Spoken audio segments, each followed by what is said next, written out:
my government implemented its flagship scheme, Subhadra, which is poised to benefit about 1 crore women of the state, rolled out Samruddha Krishak Yojana to provide input assistance of rupees 800 per quintal for paddy over and above the MSP. Opened inner Ratna Bandar of Sri Mandira honoring the demands of the devotees and took up many initiatives to revive Odia Ashmita. My government's sincere effort in hosting the DG and IG conference in the month of November 2024 and the 18th Pravasi Bharatiya Divas visit of the Honorable President of Republic of Singapore and Utkarsh Odisha Make in Odisha conclave in the month of January 2025 are commendable. Jai Jagannath. Honorable Madam Speaker and honorable members, it is with immense pleasure that I welcome you all to the third session of the 17th Odisha Legislative Assembly. This marks my first address to this distinguished gathering, and I am deeply honored to stand before you today. Allow me to take this opportunity to extend my heartfelt New Year greetings to all the honorable members of this august House and to the people of Odisha. May this year bring progress, prosperity, and harmony to our state and its citizens. This august House has expressed its deep condolences on the sad demise of late Samir Dey, ex-minister, late Surendra Mohan Maji, late Ashwini Kumar Guru, late Daneshwar Maji, late Makaradhwaj Pradhan, late Niranjan Pradhan, late Utkal Kesari Parida, late Purna Chandra Maji, all former members. I request all honorable members present today to join me in paying tribute to late Dr. Manmohan Singh, ex-Prime Minister of India, late Vijay Kumar Mohanty, late Sadan Nayak, all former members. The House may convey our heartfelt condolence to the bereaved families of the departed souls. Odisha is a canvas of unparalleled beauty and enduring legacy where every sunrise carries the promise of harmony and hope. Beneath its rugged hills lie a vast treasure trove of precious minerals, the silent testimony to its industrial might and economic promise. Above ground, the land bursts forth with vibrant life, a series of stunning beaches in the lap of Bay of Bengal, rocky mountains that rise like poetry in stone, and serene temples and monuments that whisper tales of a rich and glorious heritage. The people of Odisha are our greatest asset.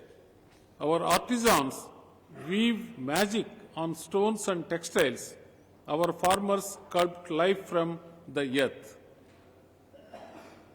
From the mystic land of Rusinganath in the west to the sacred abode of Lord Jagannath in the east, from the beautiful jungles and picturesque landscape in the south to the vibrant industrial landscape in the north, Odisha is an odyssey of nature, of history, and of the unyielding spirit of its people.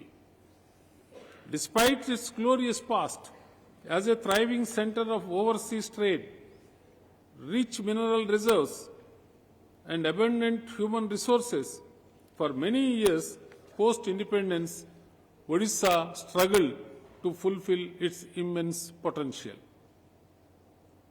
The state's promise often remained unrealized. The people of Odisha, with hope in their hearts and a vision for the future, opted change over continuity in the 2024 general election. Tired of waiting for a transformation that never seemed to come, they embraced the promise of my government that would listen, understand, and act. Their vote was not just a political decision, it was a declaration of faith. With eyes turned towards higher, brighter horizons, they entrusted my government with the hope of the poor, aspirations of the youth, dreams of the farmers, and the aims of women, believing that change would usher in a new era, an era of unmatched prosperity. With the mandate of the people and a determined vision for the future, my government shouldered the onerous responsibility of taking the state forward in the path of prosperity. With the mantra of empowering the Gyan, G-Y-A-N, that is Garib, Yuva, Annadata and Nari Shakti, my government presented its first budget in this August House in July 2024, a budget that is in line with the principle of Sabka Saath, Sabka Vikas, Sabka Vishwas and Sabka Prayas. It's been just 8 months of assuming responsibility, and during such a short span of time, my government has taken various landmark decisions, launched numerous schemes, and hosted several programs in the interest of the state and the nation. My government implemented its flagship scheme, Subhadra, which is poised to benefit about 1 crore women of the state, rolled out Samruddha Krishak Yojana to provide input assistance of rupees 800 per quintal for paddy over and above the MSP. Opened inner Ratna Bandar of Sri Mandira honoring the demands of the devotees and took up many initiatives to revive Odia Ashmita. My government's sincere effort in hosting the DG and IG conference in the month of November 2024 and the 18th Pravasi Bharatiya Divas visit of the Honorable President of Republic of Singapore and Utkarsh Odisha Make in Odisha conclave in the month of January 2025 are commendable. My government has received more than 3 lakh suggestions for Vision 2036, which aspires to build a Samruddha Odisha targeting a $500 billion economy by 2036. Looking ahead, my government has detailed plans for the goal of Vikasit Odisha for Vikasit Bharat 2047, which envisions Odisha contributing $1.5 trillion economy to India's economy by then. To achieve these goals, every individual, organization and the state at large must make the best use of this present time Amrut Kal to remain proactive, innovative and progress-oriented. As the great agricultural scientist and Bharat Ratna awardee, Dr. M.S. Swaminathan said, and I quote, "If agriculture goes wrong, nothing else will have a chance to go right." Odisha, being an agrarian state, relies heavily on agriculture and allied sectors for its well-being and economic prosperity. Its rich agricultural heritage and traditional farming practices have sustained it despite recurrent natural disasters.